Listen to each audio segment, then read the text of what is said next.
Salut tout le monde, j'espère que vous allez bien. On se retrouve aujourd'hui pour parler de l'interview accordée par Messi à France Football. Je vais vous la lire dans un premier temps puis rebondir sur certains aspects intéressants comme le Ballon d'Or. L'interview a été réalisée fin septembre. Messi a évoqué son départ du FC Barcelone, les premiers contacts avec le PSG, son entente avec Neymar et Mbappé et plein d'autres trucs passionnants. Comme d'habitude, avant d'en parler en détail, je réponds à la question posée dans la précédente vidéo, à savoir 4 joueurs algériens avec leur club et leur championnat. Je cite Mahrez à Manchester City en Première Ligue, Slimani à Lyon en Ligue 1, Ounas à Naples en Serie A et enfin Mondi à Villarreal en Ligue 1. Bravo à Mitch Stifler d'avoir été le premier à répondre correctement dans les commentaires. Il obtient son 19e point dans le classement de la Fennec League. Pour la question du jour, ça va être citer 3 joueurs qui ont eu le Ballon d'Or et qui sont passés par le Real Madrid. Messi et sa fin d'aventure avec le FC Barcelone. Je suis revenu à Barcelone pour préparer la saison, après avoir profité de quelques jours de vacances supplémentaires que l'entraîneur Ronald Koeman m'avait accordé. J'avais dans l'idée de signer mon contrat et de reprendre l'entraînement dans la foulée. Je pensais que tout était réglé et qu'il ne manquait plus que mon paragraphe sur le contrat. Mais quand je suis arrivé à Barcelone, on m'a dit que ce n'était plus possible, que je ne pouvais pas rester et que je devais trouver un autre club car le Barça n'avait pas les moyens de me prolonger. Ça a bouleversé mes plans. Messi et ses premiers contacts avec le PSG. Je me suis mis à penser à mon avenir et le Paris Saint-Germain m'a offert l'opportunité de les rejoindre. Lui et son entourage étaient très motivés. On avait vraiment envie de venir. Le PSG a une équipe fantastique qui peut aspirer à gagner plein de titres, ce qui est mon objectif pour les années à venir. Par ailleurs, c'est une nouvelle expérience de vie, un grand changement et j'essaie petit à petit de m'y faire. J'ai reçu d'autres propositions, mais je dois avouer qu'on s'est mis assez vite d'accord avec le PSG. Les discussions ont commencé et ce n'était pas évident car il fallait tout régler en un peu de temps. Quasiment du jour au lendemain, alors que c'était une opération très difficile à boucler par rapport aux circonstances. J'ai évidemment été séduit par le projet, les ambitions du club, les joueurs dont il dispose, le groupe, etc.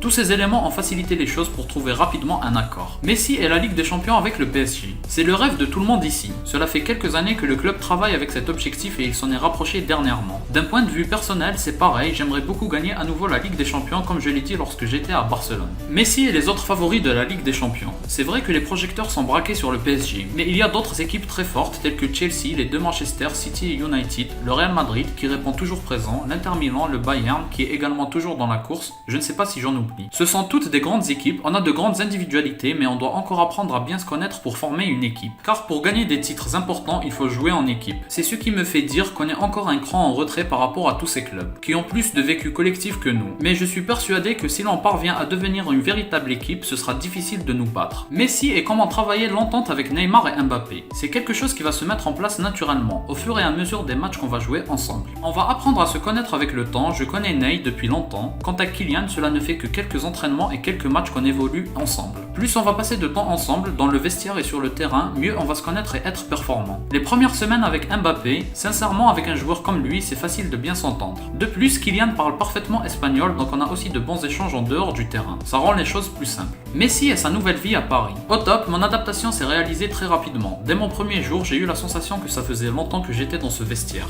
Grâce à ceux que je connaissais et à la bonne ambiance qui régnait au centre d'entraînement. Maintenant, j'ai très envie de jouer plus régulièrement. Messi et ses impressions sur la Ligue 1. Cela ne fait vraiment pas longtemps que je suis arrivé ici. J'ai joué très peu de matchs, c'est donc difficile de tirer des conclusions. Mais à première vue, c'est un championnat qui est beaucoup plus physique que la Ligue 1. Ici, les équipes me semblent plus puissantes et les matchs sont très disputés, avec peu d'espace. La plupart des joueurs sont très costauds, mais c'est encore un peu tôt pour me prononcer pleinement sur la Ligue 1, car c'est une chose de voir les matchs et c'en est une autre d'être sur le terrain. Voilà donc les extraits importants de l'interview de Messi. On peut aussi citer la déclaration comme quoi il ne s'est pas trompé, il ne regrette pas son choix de venir à Paris. Sa déclaration en ce qui concerne la Ligue 1 montre qu'il ne sous-estime pas ce championnat, qu'il trouve même que sur certains aspects c'est plus fort que la Ligue 1. Après, je sais pas s'il le pense réellement ou s'il dit ça pour mettre en avant la Ligue 1. En tout cas, on ne dirait pas que c'est un jeu d'enfant pour lui, c'est aussi à cause du fait qu'il doit s'adapter à sa nouvelle vie et ses nouveaux coéquipiers comme il l'a déclaré. Il déclare aussi que des équipes comme Chelsea et City sont meilleures que le PSG et je suis bien évidemment d'accord avec lui. Une équipe comme le PSG ou Manchester United qui ont fait un excellent recrutement, ça peut nous faire croire que c'est les plus fortes mais en réalité le collectif est bien plus important et sur cet aspect-là, ces équipes ont un train de retard sur Chelsea, City, le Bayern, etc.